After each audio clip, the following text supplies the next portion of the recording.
Welcome, final expense agents and brokers, to the most popular audio training and podcast in the industry, The Lead Jerk Show, where we cut through the red tape and give you only the best in expert interviews. So strap in and grab a cold beverage and get ready to learn and earn. Now, it's my pleasure to introduce you to the one and only Matt Lowery, also known as The Lead Jerk.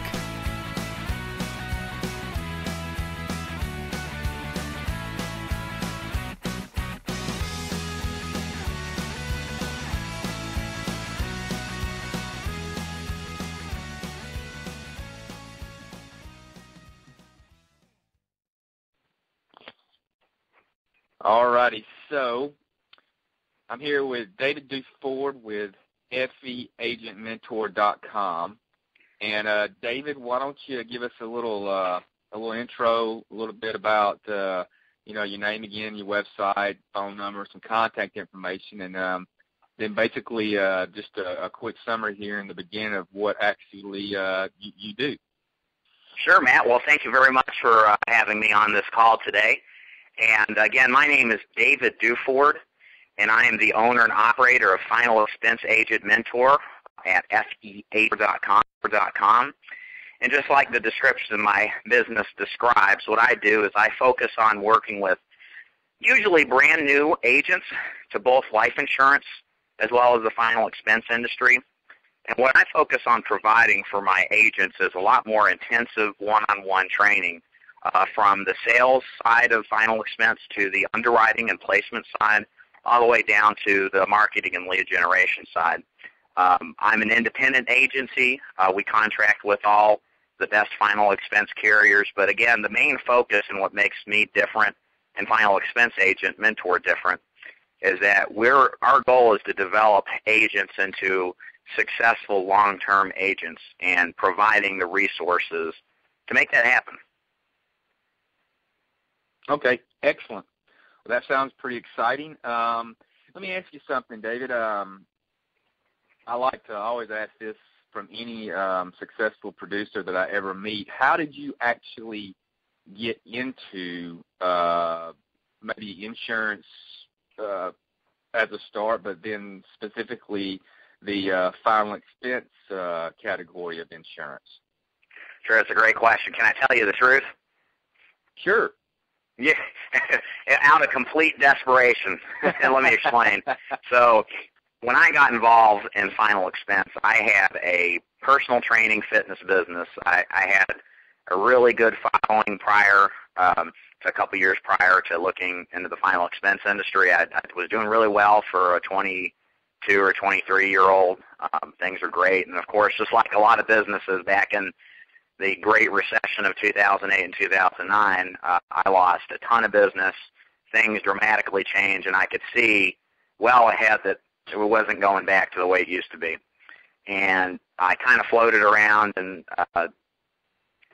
more or less ignored it and didn't take it too seriously. But then I got to the point where I realized that I had to make a decision. I had to get myself out of the fitness business and into something else, and that was kind of the question, what was that something else? And I had applied for sales positions in different companies, and to my chagrin, to my surprise, nobody would talk to me. I figured being an entrepreneur and running a business and selling and marketing, I'd have some kind of credibility, but nobody was hiring. So I don't know how it occurred, but I kind of stumbled upon the life insurance business. And I should say I stumbled upon the final expense business. I had no desire to sell life insurance. I couldn't imagine a less sexy product to sell and more boring. At least that was my perception. But I got to the point where I had to do something. And just doing my initial due diligence, final expense came off as a simple product. It didn't take a lot of technical know-how. It was activity-based. It wasn't intelligence-based, I guess you could say in a sense. You just take a product and run with it. And how much you do is based upon how much you work, which I knew I could fulfill that obligation. I could work to my heart's content. That wasn't a question. So that's where I started. I got involved with a national agency that provided a lead program, and kind of the rest is history, I guess you could say. I hear you. Okay. Awesome. Let me ask you, what as far as final expense goes, obviously you've been successful, and you're currently building your agency. What's been the biggest hurdle to overcome while working at FE? Because it has its little quirks here and there, and I'm interested in, so are probably the people listening, actually what in your personal business findings have you had to overcome? Right. So let me give you two things, because I always tell these agents that come aboard that there's two reasons why agents fail. The number one reason is the person that looks back at them in the mirror every morning. There is a head game in this business that you don't realize unless you've been in sales, or if you haven't been in sales, you get involved with final expense after a couple of months. This is as one famous agent said, this is a simple business, but it's not easy. And that couldn't ring truer once you actually start selling final expense. And the nature of why this is not simple is because the people we deal with are sometimes difficult. You never know what you're going to get. You have realities of this business you have to deal with, which is people who don't keep their policies. It doesn't happen all the time, as if you kind of set up where you target and how you run your marketing campaign and how you sell, you can minimize that, but it's still something that's a nature that you have to deal with. And just kind of getting over the highs and the lows of the business and being able to almost, be zen with the whole process. It's taken me several years before I can come home and my wife can't tell either way if I've had a great day or a horrible day. And it may sound strange, but it's because I know the next day I wake up, it's a whole new day with a new activity. And a bad week after 3 days can turn into a great week if you finish off strong, and you complete the last 2 days of the week. And so that's kind of the number one thing. I think agents need to come into this with a long-term focus. They need to understand that they're not going to learn everything they need to know within a couple of weeks. They need to be committed to working hard, certainly working hard and being open to doing whatever it takes to succeed, the old burning the bridges concept. Now, the second point would be related to why agents fail, would be the lead aspect of the program. So I see a lot of agents that have a mentality that they don't want to invest money. And again, what it goes back to is they don't take this as a business. They take it as a short-term solution to a long-term problem or a get-rich-quick type of business. The best agents that succeed, number one, they manage themselves well, which is related to point one. But then point number two, they commit to a lead program week in, week out. They always have leads to buy. They don't mind doing what it takes to go see them, whether that means driving 2 or 3 hours away, whatever it takes, because they know if they have leads and people to see, they will make sales because they've got the work ethic and the mentality involved in it. So I have turned away agents personally because, they just don't have the money, or they don't have the courage really to commit to a program. And because this business is primarily lead-based. Very few make it working cold, door to door. And so you've got to just, treat it like a business. Every other business that's out there requires some sort of capital investment on an ongoing basis. I know, Matt, you've run business, so you understand what that means. And, this is no different. What's great about this business is that it doesn't take nearly as much as a brick-and-mortar type operation. You can be very successful with very minimal cash investment. That's true, and I'll add, it seems to be somewhat of a roller coaster ride at times, somewhat of a bipolar business, as a lot of us call it. It is. And agents have to realize how to, I guess, understand the highs are the high and the lows are low, and you could have both in one day. You could have one in one day, and you just have to just keep plugging ahead, because all it takes is one house, and you write a couple for a couple of $1,000 in AP, and boom, you're back on track. I can share a perfect example of what happened yesterday, if that's all right with you, Matt. Sure, go for it. Yeah, so I've been in this business 4 years. I do fairly well. I've gone through highs and lows multitude of times, but we all still do it, still experience it, no matter your tenure in the business. So I was out. I had a case the other day I wrote. Well, this was last week. The lady was approved. It was a $100 a month policy, pretty good size policy. She was what I call a lay down. It was easy. She got it. I helped her out. She appreciated it well. She got her policy. She got approved. And I went to visit her because I was visiting a neighbor of hers.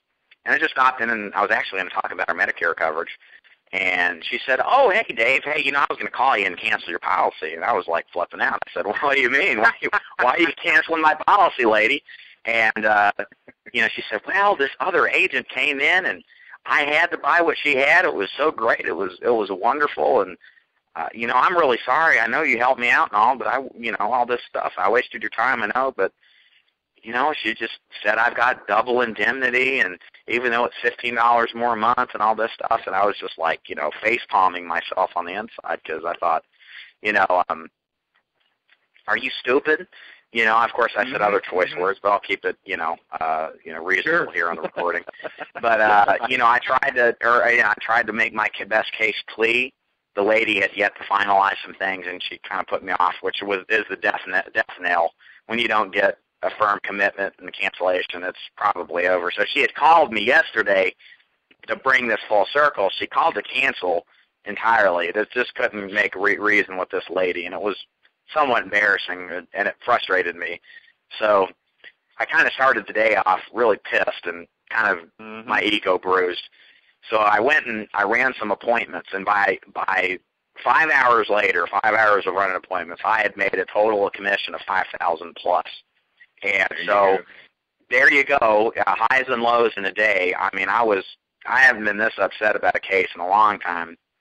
But then the very same day, I went out and I had a banner day. That's a banner week for all I'm concerned. So point is that that's this business, and, you got to learn how to handle both sides of it because you will experience it. It's a natural disposition of every successful final expense agent.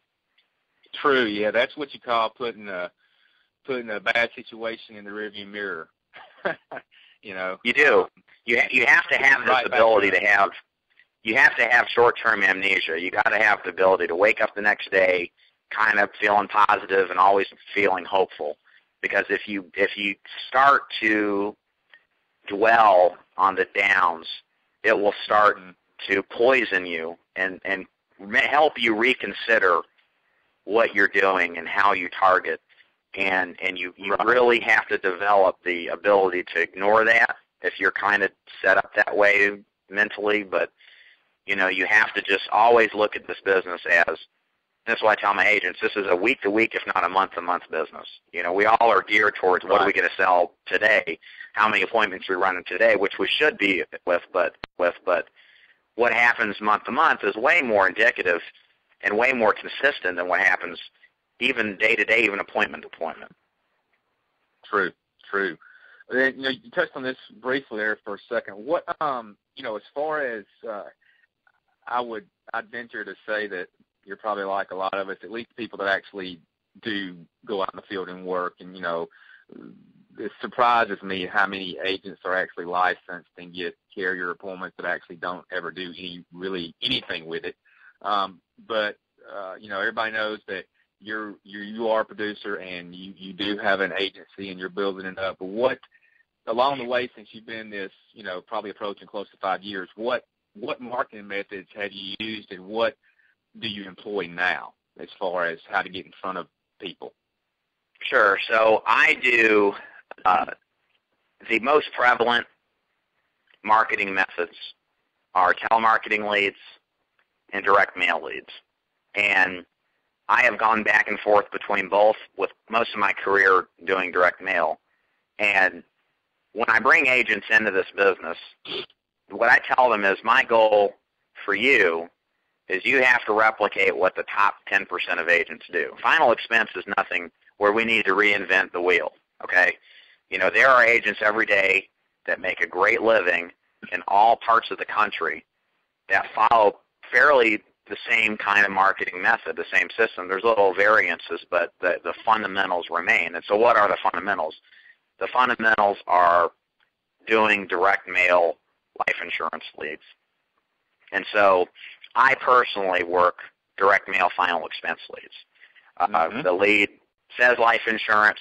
Most of the time, sometimes it doesn't. It just kind of depends on what I get my hands on. But the point is that direct mail is the most consistent source of the best quality leads that are out there. I've had good success with telemarketing variant leads. It just depends kind of what I'm using. I kind of think they're more for a filler. Unless you get a huge volume and you can get a sustainable level of telemarketing leads. That's kind of the exception of that rule. But many telemarketing vendors just cannot fulfill a large order of leads just because of the data restrictions that there are and with the do not call list and all that. So anyway, I personally work direct mail leads. Highly recommended for everybody to get involved with. They are the priciest, but you get what you pay for in this business. That's true. That's true. What would you say as far as for a new agent or somebody that's listening to this, maybe even a seasoned agent that's looking to maybe, kicking into fifth year? And I know it's going to be different for everybody, but in your experience, what's been a good starting point for a direct mail program? When you say that, how do you mean? Well, like, for instance, you got a new agent coming on board. They have the funds necessary to invest in mailing. I know it's going to depend on what their returns are in their area, where they do it themselves, pay, or get on a lead program. What do you think it's, kind of the better way for it to get an agent started, like when you set somebody up and kind of structure them to get going with what they need to do to start getting leads within starting off 4 to 5 weeks into the game. Sure. So I think that the best way to do it, if you're going to do it right and you've got the money and you've got the willingness to invest, you might as well do it the right way. I am a big proponent that, of course, like I said, direct mail is king in this business. The other thing, when you run your final expense business, you really and I told an agent this yesterday, you really have to be preoccupied with the expense portion of your business. We have all to make lofty goals and project income and all that, but we need to make sure that we control and really think about how we spend our capital on generating leads. It's not necessarily being cheap about it, but it's just being prudent about the decisions we make. And when you get involved with direct mail, you kind of hinted at it, the nature of direct mail in the final expense business is that there are more and more agents getting involved in this business not just from different lines of insurance, but also from different industries, because they see the same potential I did 4 years ago when I came into this business out of desperation. And what's happened in return is that a lot of these big marketing organizations use direct mail, and so saturation effect has really ramped up, which has decreased response rate, meaning for you, the new guy, you're going to be paying more per lead if you buy leads at a retail basis. So in the effort of, or in the concern of controlling cost and more or less managing expectations, I truly think getting involved with a vendor that's going to provide you some sort of fixed pricing on leads is fundamental, especially in the beginning, because you have to take what we say seriously. You don't want to take it for granted, because I had a guy, my agent up in about 200 miles away from me, insisted on doing a retail drop for leads, and I told him the response rates there, I know what they are, they're horrible. You're going to spin an arm and a leg if you don't listen to what I say. And he didn't, so guess what happened? Mad problem. He ended up paying on average $75, I think it was even $80 a lead, because he got 6 or 7 leads back on the 1,000 he mailed out. So my point is that you might as well go into this business knowing what you are going to get for what you pay for, because the other option is you don't have any control. The more control you have, the better. And the thing is there's a lot of different vendors out there that will provide fixed pricing on their leads that are really a good price, because they've got economies of scale. They mail out hundreds of thousands of pieces, so they can afford to operate on slimmer margins. So they pass that cost along, or they pass the savings along to the agent, So in return, you usually can get a much better deal than just going on a retail basis. Right. Well, it sounds like you got it ironed out, that's for sure. And, you know, this next question that I want to ask you, and I'm sure everybody's wants to hear the answer, which I looked at this myself, and I couldn't actually answer it myself because I kind of hate and love them at the same time. So, yeah, I don't want to put you on the spot, but, you know, you're in sales. You'll know how to answer this. Who is your favorite carrier? Let me preface that by saying currently, and why? Okay. Overall, kind of like on an everyday basis, I like United Heritage a lot. They write a lot of cases. They pay full commission on a lot of the cases at all ages of the graded and the level plans.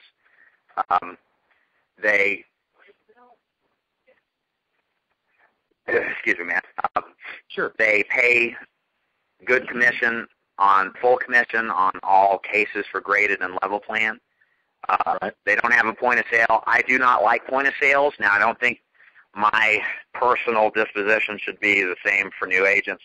I think point of sale interviews are more pivotal in the beginning as you learn this business. But they're my bread and butter carrier. Let me put it that way. But I will say this, like kind of like you, it's a love-hate relationship. You know, there are shortcomings with every company, even United Heritage. So you don't end up placing everything with them. You know, I've got a lot of other carriers that are favored for different situations. Like my favorite price buster carrier would be Standard Life. They issue on approval. They're pretty easy on underwriting, relatively speaking, and they're really just they are great to replace a lot of existing business, as you know, because part of a big chunk of what you sell is based off of replacing inferior coverage that doesn't cover or is overpriced. So those kind of are I would say, just off the top, if I had to write two carriers, I'd have those two. Okay. Fair enough. As far as what you provide your agents in your group, you know, with training, product, lead selection, stuff like that, can you touch on that and then maybe give an overview of where maybe you see things going in the next, I don't know, 10 years? Yeah, sure. So again, yeah, my shtick in the final expense business is that I am not a massive marketing organization by any means, and I kind of use that as an advantage because in most situations, you know, most agents are going to walk into a large organization that has multiple layers of management, and they're not going to get very much attention or support. And so it leaves a lot of people kind of burned when they get involved in this business, and you know, a lot of them flunk out because they don't have the support and resources. So what I believe is pivotal, really in any kind of business, is making sure, especially in sales, because it is a skill. You've got to have mentorship. You've got to have somebody who's been there and done that and has done everything and experienced all the same things that you will eventually if you make it in this business. So what I focus on is making sure that, you know, I give the resources available to increase the odds that that particular agent will succeed. Of course, I can't guarantee it. Nobody can. It's up to the agent to make the effort to be disciplined, to go out and work and make a success of himself, because ultimately it's all upon the person to make the decision for themselves if they're going to be a winner or a loser. But, you know, it's obviously important to have the resources available so they can do everything and not flunk out for the wrong reasons. They can flunk out for the right reasons, if that kind of makes sense. So, you know, I've got, being an independent agency, I have access to all the carriers worth having in final expense. You know, as the business changes, we add in new carriers and take out the old ones that fail us as agents, where the companies aren't interested in being in the final expense business. And again, that makes sense if you've been in this business for a while. But the point is that I don't have any sort of tie downs or quotas involved with any of my carriers. So my interest lies in what's going to help me sell the most insurance for myself personally, as well as my agents.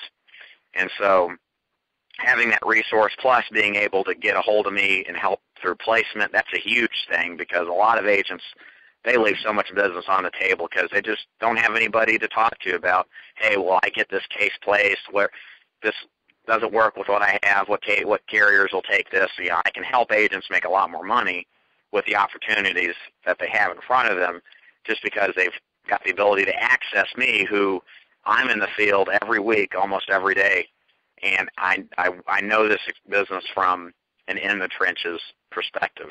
So that definitely means something compared to the suit in the office that hasn't sold anything in 10 years, And to answer your last part of the question, where do I see this business in the next 10 years? I think the opportunity in this business is that you've got a fundamental, clearly verifiable trend, and that's old people getting old. More people are hitting 65 years and older, the whole quote-unquote baby boom population.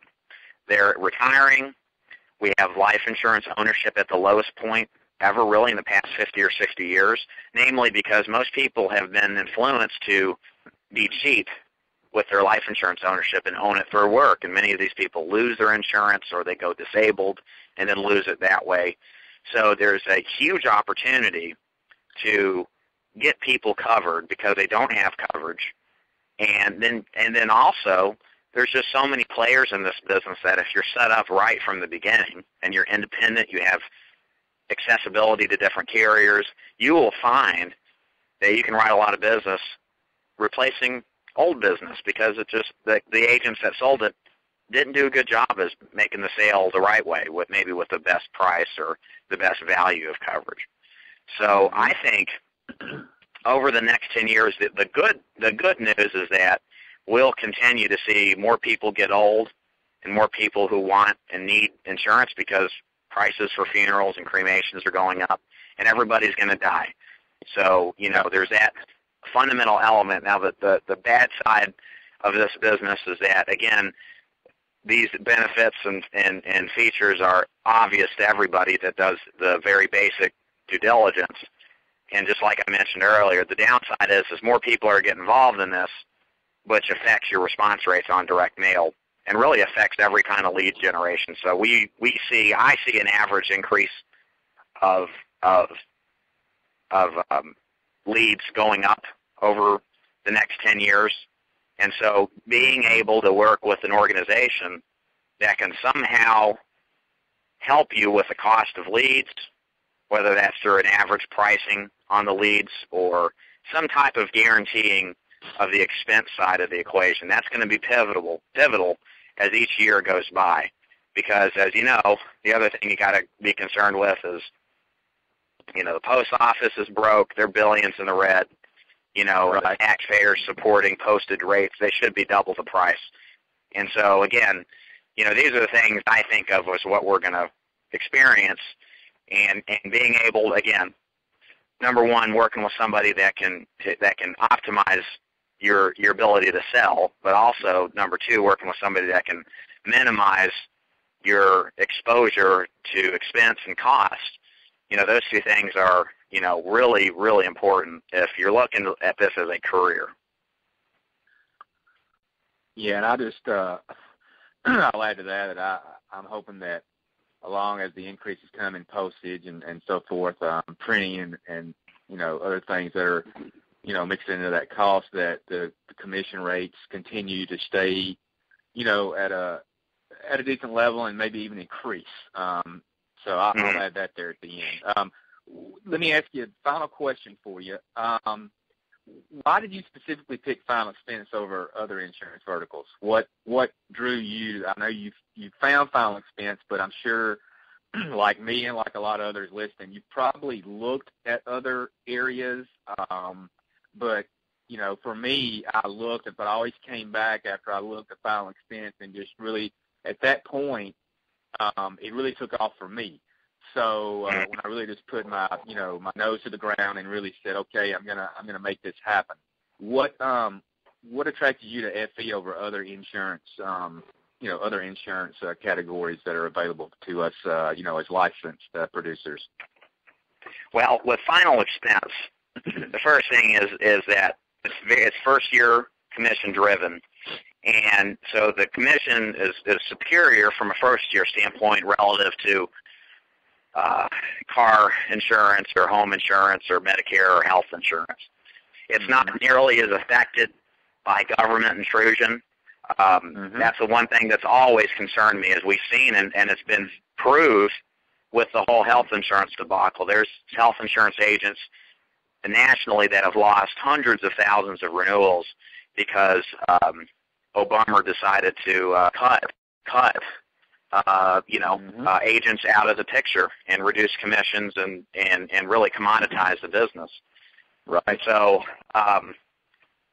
that's kind of what another thing that I've kind of confirmed long term is that there's just really no interest on politicians' part to monkey with the way final expense is set up as a business model. The other thing, too, that attracted me is that you don't have to be a technical genius to sell this stuff, which to me it continues to be an important aspect. There are guys that wear jeans, boots, and cowboy hats every day to work selling final expense that make more money, if not more money than guys that dress up in three-piece suits and sell white-collar professionals every day. Right. And the thing is that there's, when you go out there, this business is largely how hard are you going to work and how many people you're going to see. That's something that everybody can control. Everybody has the ability to get out there and see people on a consistent basis. And if you want to make more money, you see more people. You work more. Whereas in a white-collar profession, you may have a sales funnel of months to get somebody qualified, to be competitive with another carrier. You've got to design products sometimes to suit the particular customer, and there's just a lot more lead time, which leads to, at least initially, less cash flow. So with final expense, you can literally take a stack of leads, go out there today, make sales today, and by the end of the next week, if you work with the right carriers, you can get paid within the next 7 days. You're not going to get that nearly as often in a fully underwritten environment or an environment where you're going to have to be competitive with other captive carriers or other issues where, it takes months, if not years sometimes to make sense. That's why I like final expense. It's simple. It's not easy, and you got to overcome that, of course, but it's simple. You go out and you work and you make money. That's it. Couldn't say it better myself.